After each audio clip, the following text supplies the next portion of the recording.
Chapter 12, Epilogue on the Slave Trade. An epilogue means the closing. William Wilberforce is best remembered for his work in abolishing the slave trade. But even though the British government made it illegal to sell and transport slaves, that did not mean that the British slave traders stopped their activities, and it didn't encourage any other nations to take action.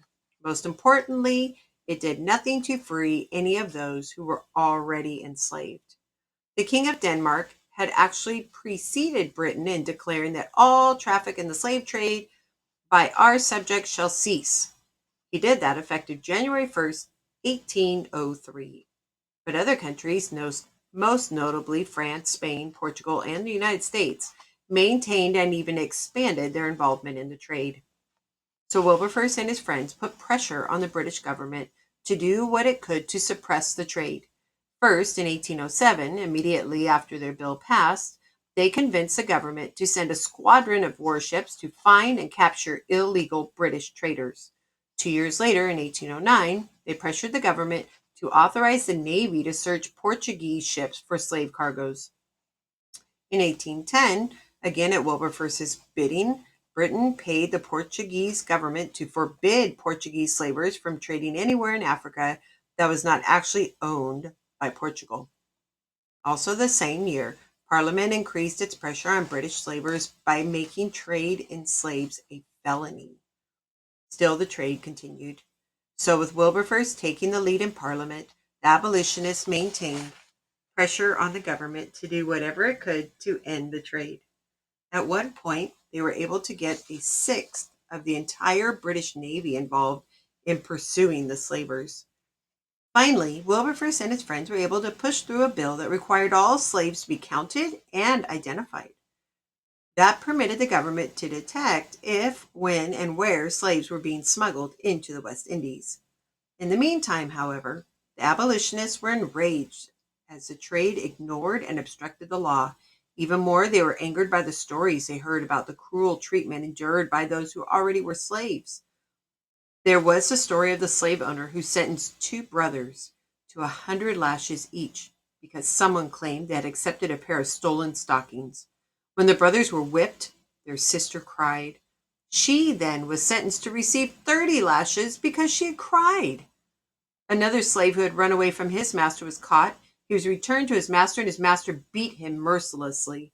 Immediately after the beating, the master then chained the slave to another man so that the two could work together. The man who had been beaten complained of pain and hunger. When he sat down, the estate manager had him whipped some more until he stood up. Later that day, he died, and he was still chained to his companion. When news of this event reached Britain, there was a public outcry. The estate manager was eventually tried. That means brought to court. Convicted of manslaughter, which is murder, and given a sentence of 90 days in jail and a fine of 200 pounds. Only 90 days. That's terrible. By making these cases known to the British people, the abolitionists gained more and more people who were willing to speak out against the whole institution of slavery. The slaveholders themselves, however, had some weapons to use against the abolitionists. One wrote an open letter to Wilberforce concerning a pamphlet Wilberforce had written. Your book is a great deal of trash, wrote the slaveholder. It is a great deal of lying and a great deal of cool falsehood for which the Quakers are famed. Any man who knows anything at all of the real situation of the blacks will declare you totally ignorant of the subject and a perfect hypocrite. You seem to have great affection for the fat, lazy, laughing, and singing Negroes, while you ignore the plight of the wage slaves who surround you on every hand. Never have you done one single act in favor of the laborers of this country. As time passed, abolitionists began to realize that as long as the institution of slavery itself remained legal, there would be too strong a demand for slaves and far too few limitations on the violence and cruelty of wicked masters. It was not enough merely to stop the slave trade. Britain needed to abolish the entire institution of slavery. Wilberforce, by this point, was too old to take a strong and active role. His name and his influence remained, but someone else had to take the lead. Chapter 13. Secrets of an Effective World Changer. Wilberforce not only affected the slave trade, he also deeply influenced British society as a whole. How and why was he able to influence so many people? One of his secrets was his attention to detail. He took the time to gather the information he needed and to organize his arguments so that he could sway his audience.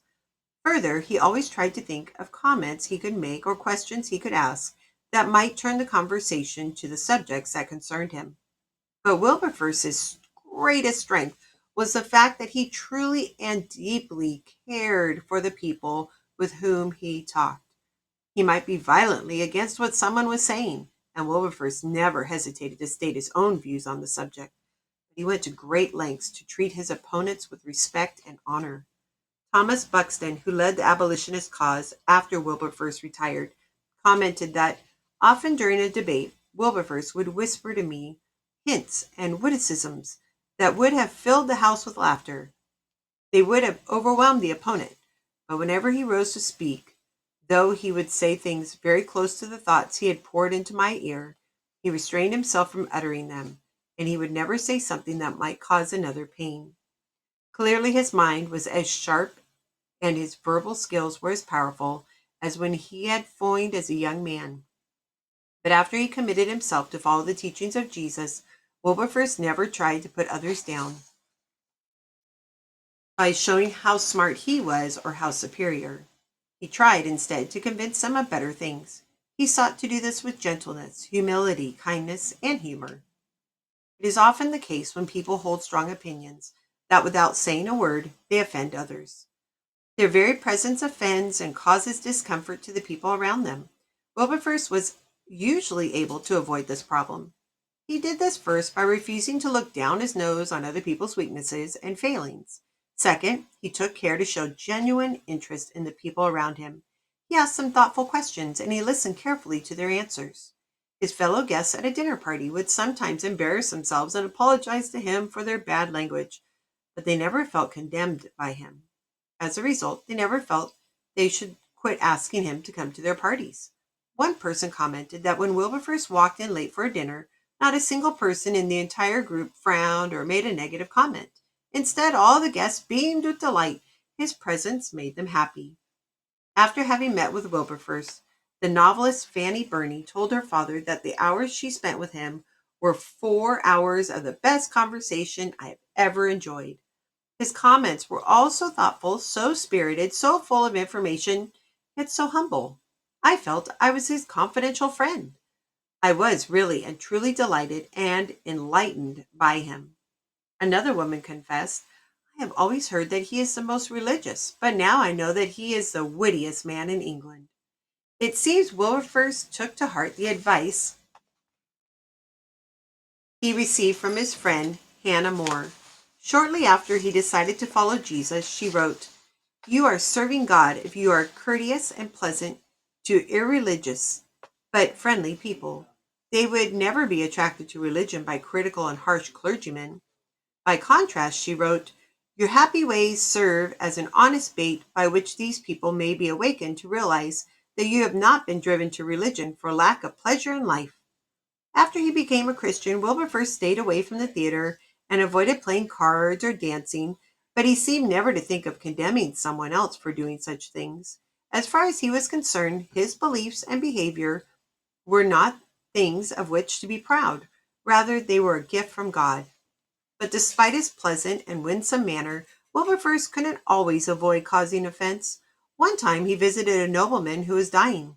During the course of conversation, Wilberforce never mentioned any religious topic. Yet, while they were talking, a friend of the dying man came into the room. How are you? The friend asked. Well enough, said the old man, considering Wilberforce is sitting here telling me I am going to hell. Even though he didn't say that at all. Chapter 14. Family Life. Wilberforce married Barbara Spooner, the 20-year-old daughter of a merchant and banker on May 30th, 1797, a few months before he turned 38. The two had first met only 6 weeks earlier on April 15th. Friends often wondered about Wilberforce's choice of a wife, but Wilberforce always said he enjoyed a happiness at home beyond what could have been conceived possible. The Wilberforces had 6 children. One gets some sense of their home life through the descriptions of friends, family, and acquaintances. One of Wilberforce's distant cousins wrote, Barbara was extremely good looking and in some ways very clever, but she was very deficient in common sense. She held narrow views and idolized her husband to the point where she believed everything in the world ought to give way to what she thought best for him. Instead of making his home attractive to the crowds of upper class people that he invited, Barbara's desire to save money made her anything but a hospitable hostess. Yet the strange appearances of what went on there often made up, especially to young people, for any faults. It is quite clear that Barbara kept Wilberforce from going to all the public and social events he might otherwise have attended. But her fussiness may have helped prolong his life. He always struggled with his health. Many of Wilberforce family's friends commented on Barbara's poor housekeeping. Wilberforce himself was a poor manager of his home. Where other wealthy families would keep a tight rein on their servants and household helpers, the Wilberforces permitted almost any standard that the servants chose for themselves. The family had 13 or 14 servants. That was about average for a family of their size and standing in society, but the Wilberforces seemed to hire and keep servants not because the servants did their jobs well, but simply because it felt good or seemed easier than doing something else. One cousin noted that the house is thronged with servants who are kept on the payroll solely to be nice. An ex-secretary has been retained because W is grateful. The ex-secretary's wife is still being paid because she nursed poor Barbara. And there's an old butler who they wish would not stay, but they say he's so attached. And then there's the butler's wife, who used to be a cook, but now she is so infirm. So all of them remained on the payroll, even though they contributed nothing to the current operation of the house. Breakfasts at the Wilberforce home almost always included guests, and not just a few of them. As Hannah Moore once commented, with tongue obviously planted firmly in cheek, which means it's a sarcastic remark, Mr. Wilberforce is such a private person that he does not see more than 33 people at breakfast. The guests were not only numerous, they were so diverse that, as she put it, you could have mistaken them for Noah's Ark, full of beasts, clean and unclean. You would find missionaries, politicians, people hoping to receive donations for one cause or another, even foreign diplomats. They might all be present at the table at the same time. Few of any of them could have possibly experienced a similar event anywhere else for the rest of their lives. One of the guests at a breakfast described it in these terms. Everyone was expected to fend for themselves. Mr. W. was so short-sighted he could see nothing beyond his own plate. As a result, Mrs. W. took care to supply him with all he wanted. Then Mr. Milner's voice was heard roaring, "There's nothing on earth to eat!" Then, asking the servants to bring some bread and butter, Milner added, "And bring plenty without limit." And Mr. W. joined in with, thank you kindly, Milner, for seeing to these things. Mrs. W. is not strong enough to meddle much in the way the house is run." Garth Lean holds one more picture of the Wilberforce household. Though men of the Wilberforce's social status seldom spent time with their children, Wilberforce loved to play with them.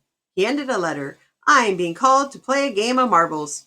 More commonly, he played blind man's bluff or cricket.